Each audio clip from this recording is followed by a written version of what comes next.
Sometimes the people we're meant to find are hiding in plain sight. Sometimes the very souls we've been searching for our entire lives are sleeping on the cold concrete just outside our door. This is the story of Margaret Washington, a woman who built an empire but lost her heart somewhere along the way, and Marcus Thompson, a man whose dreams were shattered but whose spirit refused to break. What happened when their worlds collided will restore your faith in the power of human connection and prove that love has no boundaries. Margaret Washington stood at the floor-to-ceiling windows of her Manhattan penthouse, coffee in hand, looking down at the bustling street below. CEO of Washington Holdings, with a net worth of $47 million and penthouses in 3 cities, she had built a business empire that spanned continents. But success can be the loneliest achievement of all. "Another day in paradise," she whispered to herself, her reflection in the glass revealing not triumph, but profound sadness in her eyes. For 23 years, Margaret had been searching, not for business opportunities or investment deals, but for something far more precious, something that money couldn't buy and power couldn't command. In a painful flashback, we see a younger Margaret, tears streaming down her face, holding a baby's blanket. "Please, I can take care of him. I can provide for him now. Please don't do this," she had sobbed to the social worker, who firmly replied, "The adoption papers are final, Miss Washington. It's what's best for the child." At 6:47 a.m., Margaret emerged from her building, where her usual driver, James, waited with a black Mercedes. "Good morning, Mrs. Washington. Straight to the office?" he asked. "Yes, James. The usual," she replied distractedly. As they drove, Margaret's attention was caught by something across the street. A black man in his mid-40s, sleeping on a piece of cardboard next to a bus stop. His clothes were worn but clean, a small backpack serving as his pillow. Despite his circumstances, there was dignity in his posture even in sleep. "James, stop the car," Margaret said suddenly. "Stop the car. Now." The Mercedes pulled over, and Margaret stared at the sleeping man, Marcus Thompson, 47 years old, whose weathered face told a story of struggle, but whose peaceful expression suggested an unbroken spirit. Something about Marcus stirred a memory, a feeling she couldn't quite place.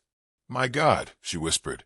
As they drove away, Margaret turned back to look at Marcus through the rear window, an inexplicable connection pulling at her heart. Sometimes destiny arrives in the most unexpected package. For Marcus Thompson, it would come in the form of a manila envelope slipped under a coffee shop door by a stranger who disappeared into the morning fog.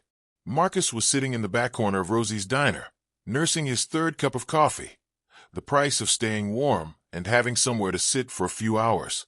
The waitress, Rosie, a kind-hearted Puerto Rican woman in her 60s, had been letting him stay as long as he wanted in exchange for helping her move boxes and clean tables. It wasn't charity. It was dignity wrapped in practical kindness. The morning rush had died down when a woman in expensive clothes approached his table. She was nervous, fidgeting with her purse strap, looking around as if she was afraid of being seen. Detective Patricia Hayes, a private investigator, had been searching for Marcus Thompson for 6 days straight. "Excuse me, are you Marcus Emmanuel Thompson, born April 15, 1977? She asked.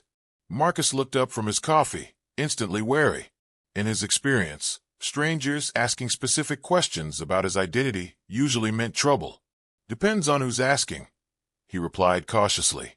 Detective Hayes sat down uninvited, pulling out a thick manila envelope from her briefcase. "My name is Patricia Hayes. I'm a private investigator, and I've been hired to locate you on behalf of a client who wishes to remain anonymous for now." Marcus started to stand, assuming this was about money he owed, but Detective Hayes placed her hand gently on his arm. "Mr. Thompson, this isn't about debt. This is about your birth parents."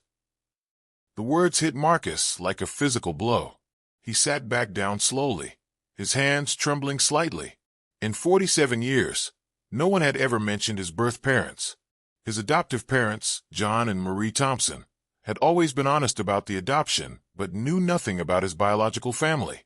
The records were sealed, the trail cold. "My birth parents?" Marcus's voice came out as barely a whisper. Detective Hayes opened the envelope and pulled out a folder thick with documents. "Mr. Thompson, What I'm about to tell you is going to change your life. Your birth mother has been searching for you for over 20 years. She never forgot you, never stopped hoping she'd find you someday. Inside were copies of his original birth certificate, hospital records from Mercy General, and dozens of private investigator reports spanning decades, all evidence of a search that never ended. His birth mother's name was listed as Margaret Elizabeth Washington, age 18 at the time of his birth. Margaret Washington? The name felt foreign on his tongue, but somehow familiar, like a song he heard in a dream. Detective Hayes continued, "She's been looking for you since you turned 18. She hired the first investigator 29 years ago and never stopped. Every lead, every possible Marcus Thompson in the country, she followed them all." Marcus opened the folder with shaking hands and found something that made his breath catch in his throat, a letter, written in elegant handwriting on expensive stationery, dated just 3 days ago. The letter read, "My dearest Marcus Emanuel, if you are reading this, then God has finally answered 29 years of prayers. I don't know what kind of life you've had, what kind of man you become, or whether you'll ever want to know the young girl who gave you away when she was too scared and too poor to fight for you. I want you to know that letting you go was the hardest thing I've ever done. I held you for 3 days in that hospital, memorizing every line of your face, every tiny finger, every breath you took. When they made me sign those papers, a part of my soul died. But I told myself that someday, when I was worthy, when I had something to offer you, I would find you again." The letter continued with devastating honesty. "I built an empire looking for you, Marcus. Every business deal, every success, every dollar I earned was with the hope that someday I could give you the world I couldn't provide when I was 18. I named my company Washington Holdings because I wanted our family name to mean something when I found you. I don't know if you'll want to see me. I don't know if you can forgive an 18-year-old girl who made an impossible choice in impossible circumstances. But I need you to know that not a day has passed when I didn't think of you, didn't wonder about you, didn't love you with every fiber of my being." Marcus read the letter 3 times, tears streaming down his face. Other customers in the diner were staring, but he didn't care. The words on the page were rewriting everything he thought he knew about himself, about his place in the world. Detective Hayes revealed another shocking detail. "Mr. Thompson, there's more. Your birth mother, she's Margaret Washington, CEO of Washington Holdings. She's worth over $47 million. Marcus laughed, but it wasn't a happy sound. It was the laugh of a man who just learned that while he'd been sleeping on cardboard, his birth mother had been living in penthouses. "You're telling me my mother is a millionaire, and I've been eating out of dumpsters?" Detective Hayes explained that the adoption was completely closed and that Margaret had spent hundreds of thousands of dollars over the years trying to find him. Marcus stood up abruptly, pacing in the small space between tables. "This is insane. This is absolutely insane. All this time, all these years of struggling, of losing everything, of sleeping on the street like an animal, and my mother is living like royalty." But Detective Hayes pulled out one more item from the envelope, a faded Polaroid photograph showing an 18-year-old black girl holding a newborn baby, both of them in a hospital bed.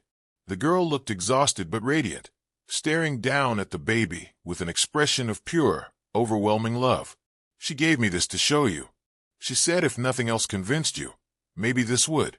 She said to tell you that she's the same girl in this picture, just older and with more resources to love you the way she always wanted to." Marcus took the photograph with trembling hands. Looking at it was like looking into a mirror that showed him not just his own features, but the face of a young woman who looked exactly like his daughter Margaret.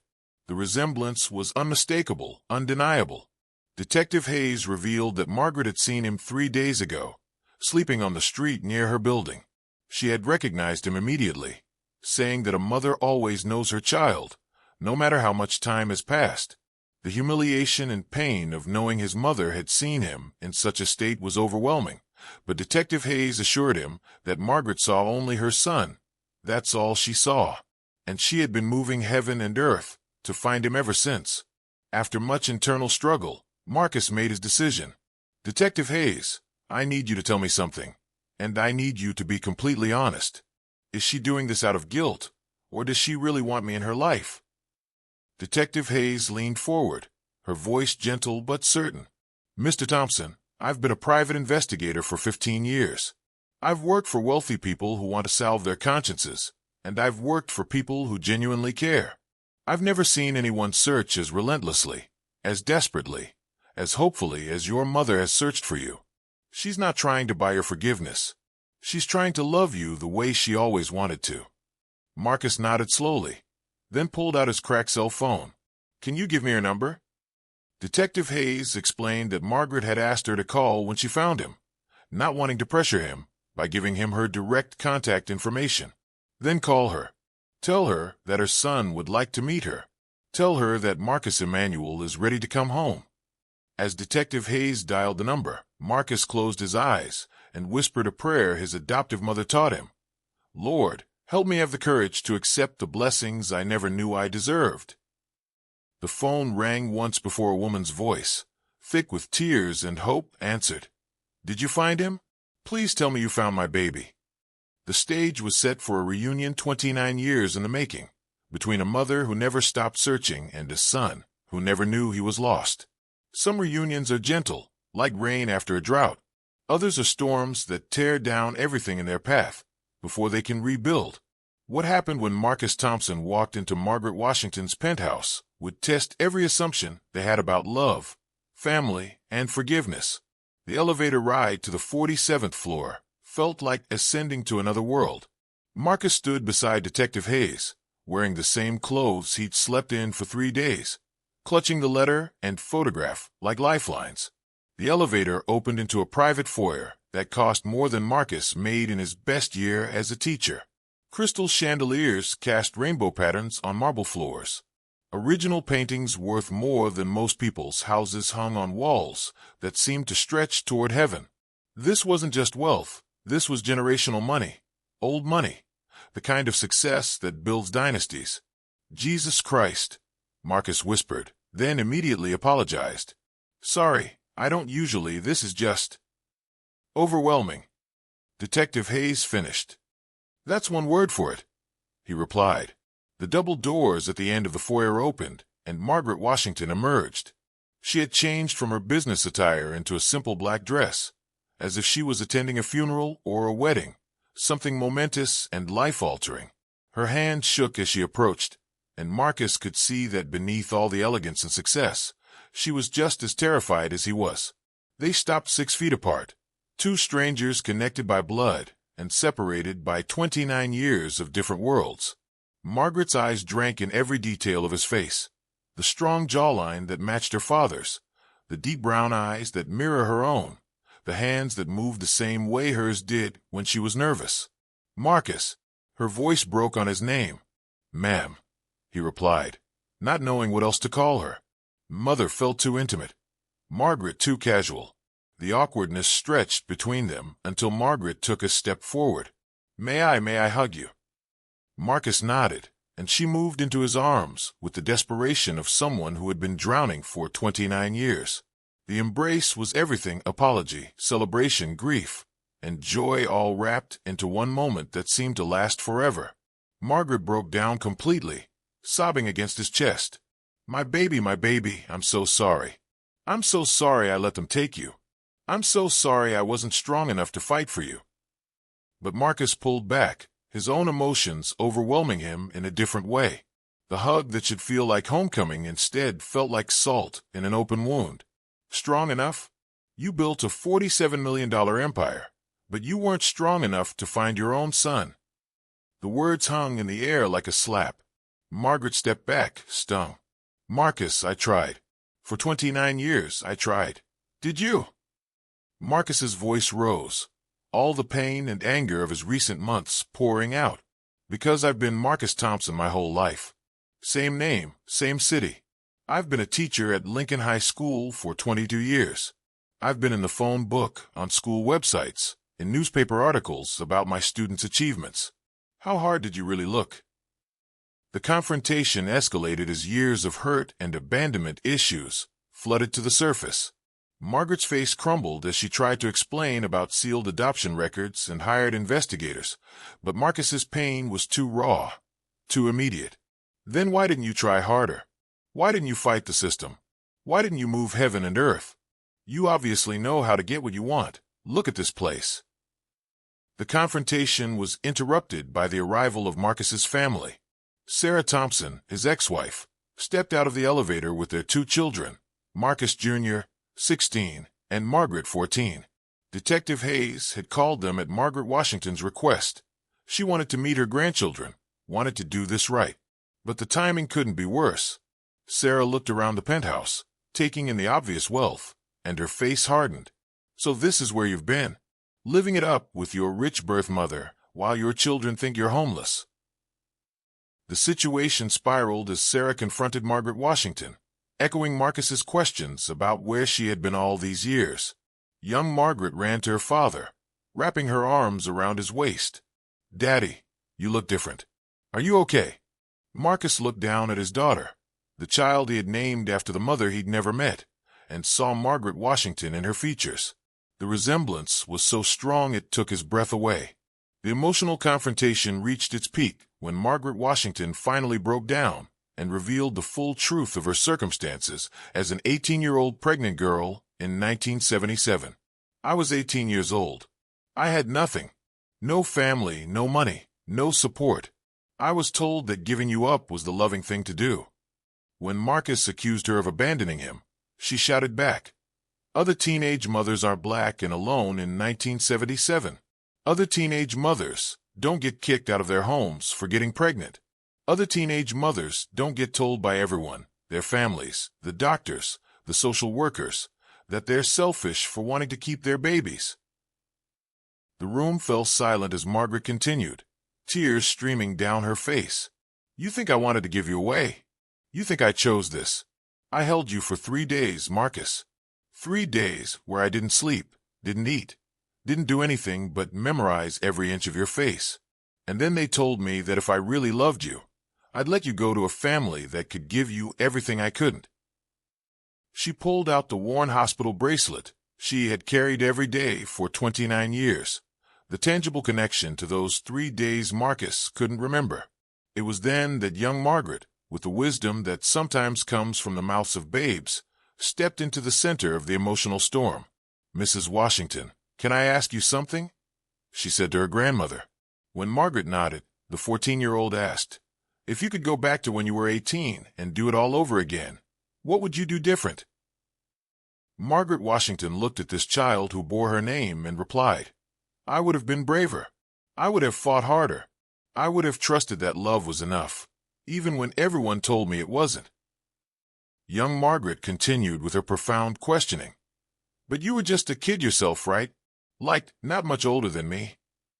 When Margaret confirmed she was 18, just 4 years older, young Margaret pressed on.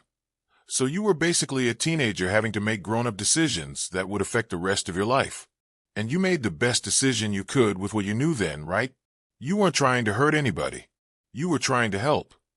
With the simple wisdom of youth, she turned to her father and reminded him of his own teachings about not judging people unless you've walked in their shoes. "So maybe instead of being mad about what happened before I was born, we could try to figure out what happens now that we're all here together." The profound simplicity of her suggestion began to crack the walls around Marcus's heart. Marcus looked at his daughter, this wise, compassionate soul who had somehow inherited the best parts of both her grandmother and himself, and felt something shift inside his chest. The anger that had been driving him began to reveal the hurt underneath, and beneath that, something he'd almost forgotten he was capable of feeling: understanding. I'm sorry for attacking you like that. You didn't deserve it," he said to Margaret Washington. "You had every right to be angry, Marcus. I failed you.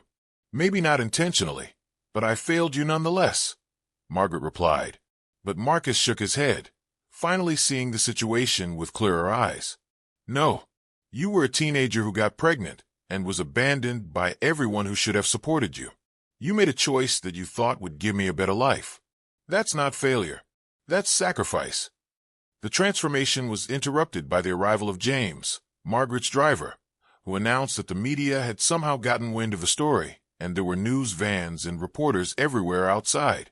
Margaret Washington's expression hardened with a protective instinct she'd never felt before. Someone leaked it. Probably from the detective agency or the hospital records department. Money makes people talk. But instead of hiding from the media circus, Margaret Washington stood up, and suddenly the successful CEO, who built a $47 million empire, was fully present in the room. The transformation was remarkable, from vulnerable birth mother to powerful business leader in the span of seconds. No, we're not going to hide from this. We're not going to let them control our narrative or exploit our story. We're going to face this head-on, but we're going to do it together, as a family. Looking down at the circus forming on the street below, Margaret made an offer that would change everything.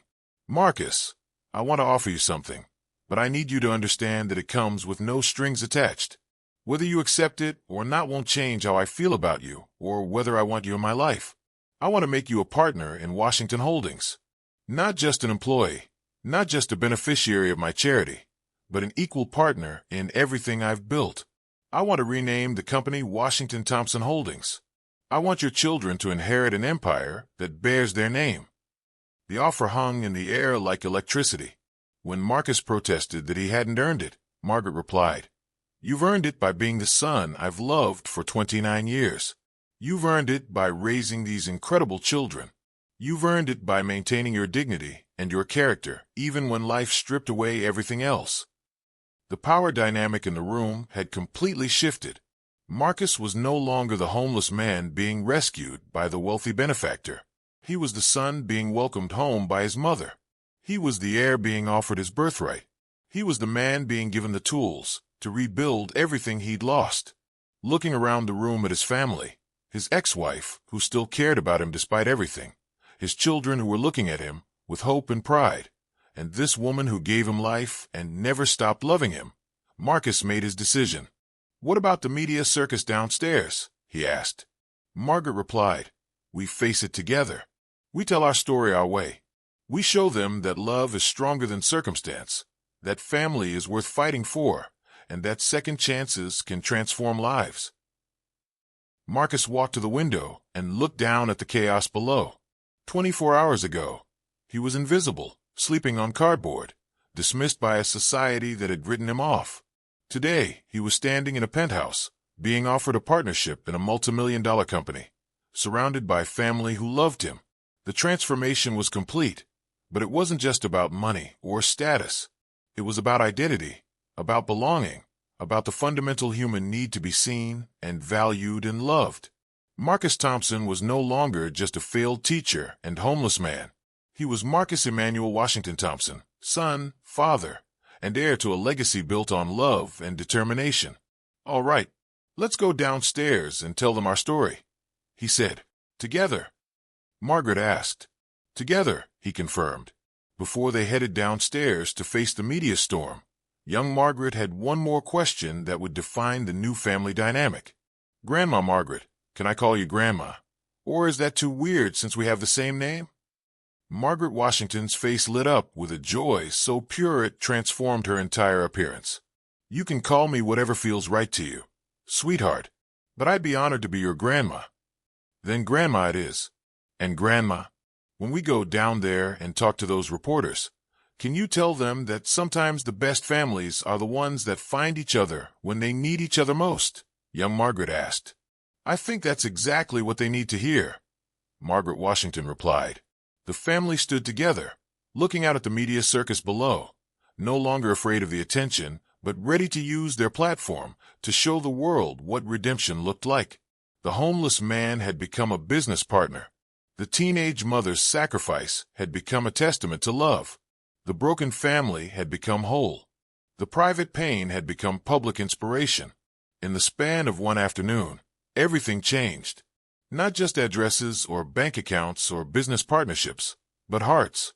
Broken pieces of a family that had been scattered for 29 years had finally found their way back together. And now, they were ready to show the world that love really can conquer all. This story reminds us that every person we pass on the street has a story. Every face we see has a family somewhere. Every soul has worth and dignity that transcends circumstances. The next time you see someone who seems forgotten by the world, Remember Marcus and Margaret. Remember that sometimes the very person you're meant to find is right in front of you, waiting for you to truly see them. Love always finds a way home, and sometimes the most profound transformations happen not in the grand gestures, but in the quiet moments when two broken hearts choose to heal together.